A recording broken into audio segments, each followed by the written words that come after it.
Hey guys, welcome to this week's video. I have been getting a lot of messages to do specific videos, and one message in particular that has been coming up over the years for sure, time and time again, more specifically, it's been coming up even more, are, hey Steph, can you talk about like if two people are in a relationship and they're both narcissistic, or why are two people who are narcissistic tend to be very much like, quote, in love? So let's dive into this. I tend to get this question coming from two types of people. Either you have been discarded and the new person that your ex is in a relationship with you think might be narcissistic as well, or it could be coming from the person that is witnessing two people very much in love, it looks like, but they're definitely both narcissistic. So first off, I just want to set the record straight and make sure that everyone understands this, because I think we have a warped idea of a good, healthy relationship. A long relationship does not mean a happy one. I feel like sometimes we tend to think just because a couple will stay together for years and years that just automatically means that number one, they're healthy, or number two, that they're madly in love with each other. And that's not really the case. So a long-term relationship or a long relationship does not mean a healthy one. It does not mean that the people are in love. It does not mean that they're even happy in their relationship. But let's actually define a good relationship. So let's take a little inventory of your past relationships. When you were knee deep in the thick of that relationship and you were happy, did you think you were in a good relationship? Chances are probably yes, because your standards might have been perhaps really low. You might have fantasized or project what you wanted to have happen in the relationship, or you might have fantasized the relationship that you wanted to be in, but you weren't really in that relationship. You just didn't really question whether or not you were in a, quote, good relationship. You just assumed that you were. You thought you were in a great relationship. Now, this new person, whether it's, this narcissist, possibly new supply or partner, they could very well be you, meaning they're thinking the same thing, whether they are narcissistic or not. So that means that someone who's narcissistic is going to think and feel like they are in a good relationship, that this person is the right person for them because this person is giving them what they need. Now, what you have to understand with someone who's narcissistic is, and we know this, but if we don't, let me refresh your memory, there is a tank that's just sitting there and it's empty. And it's life's job, other people's job, money, status, power, control, how you make me feel. It's all of these outside things. Those things are responsible for filling this tank up. That means that you're going to try to keep dumping into this person and doing everything and saying everything and being everything in order to make this person happy. And the person, the narcissist, or someone who's very toxic and doesn't even realize that their tank is empty and that it's their responsibility to fill it, is never going to feel satisfied because it's never going to be enough. Whatever someone gives you is never going to be enough.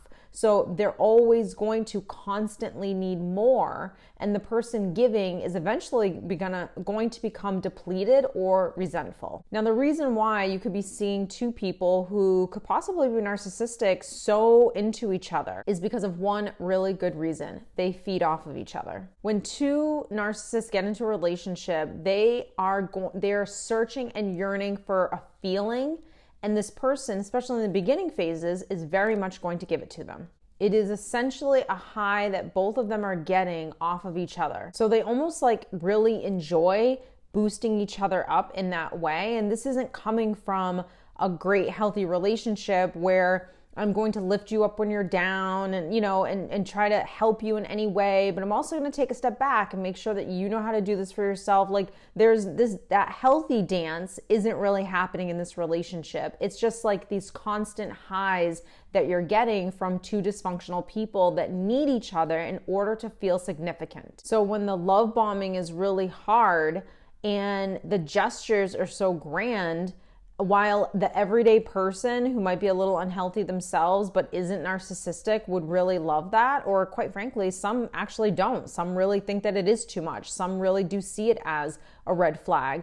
Someone who, both people who are narcissistic, this is where they kind of just like feed off of each other, because I'm giving you these grand gestures because this is what you want. And I love grand gestures. It makes me feel like I'm enough and that I'm important.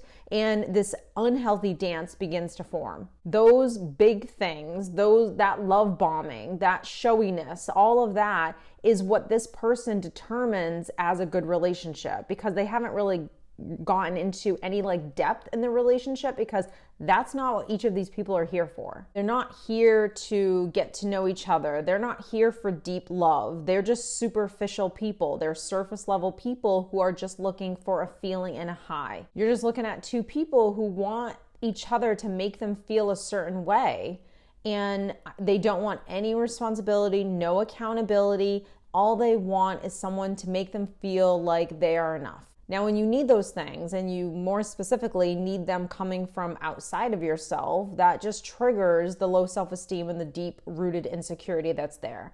So those two people are really perfect for each other if they can continuously be feeding off of each other. When you need someone to make you feel good inside, you are dependent on that person, because that person essentially becomes your heir, and you need it. You need that person to make you feel like you're good enough, to give you, that admiration. You need that grandioso personality to come forth, and you need to really be attracted to that. Another reason why sometimes these two personalities actually go really well together is because they're going to have similar character traits. So they're not going to respect people. They are going to, on some level, look down on people. They're going to feel as though that they are better than other people. They tend to always attract people around them that are just below them. Now, you can't go too below or you can't go too high. You kind of have to play in this like middle ground. So they tend to attract the people that they feels as though on some levels they're better than.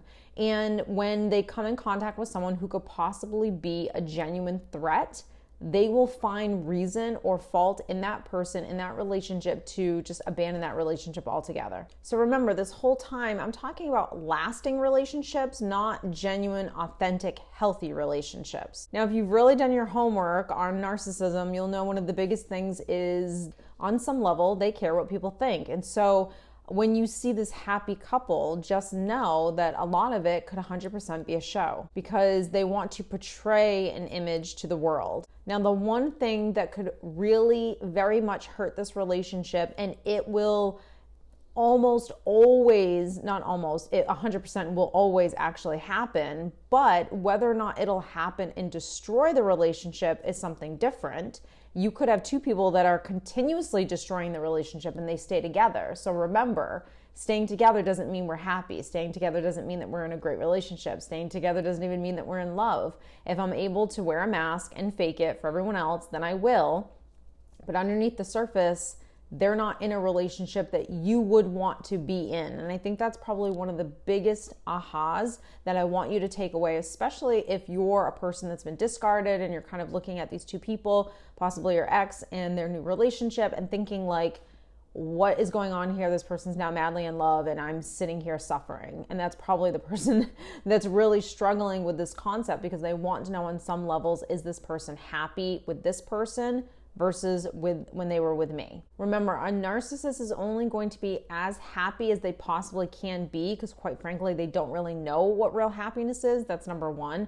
Number two, they're going to be happy based on, what is this relationship giving me? If it's giving me what I need, then I'm going to be happy. But remember, I'm a taker. I'm not a giver. So I'm not going to genuinely give. I'm not going to emotionally attach. I might be in a long-term relationship, but that doesn't mean that I'm playing nice in the sandbox. It doesn't mean that I'm showing this person respect. It doesn't mean that I actually admire this person that I'm in a relationship or a marriage with. It just means I'm in a relationship. Now, the one thing that could very well come in between these two people is going to be control. Now, if you are dealing with two narcissists, control plays a really big factor in this disorder. A narcissist needs control, and when they don't have control, you will very much see it, because you will see this person really self-destruct or go into an absolute rage. This is where the real nasty, unforgivable behavior starts to happen. And this is where you really start to see the mask of this person come off.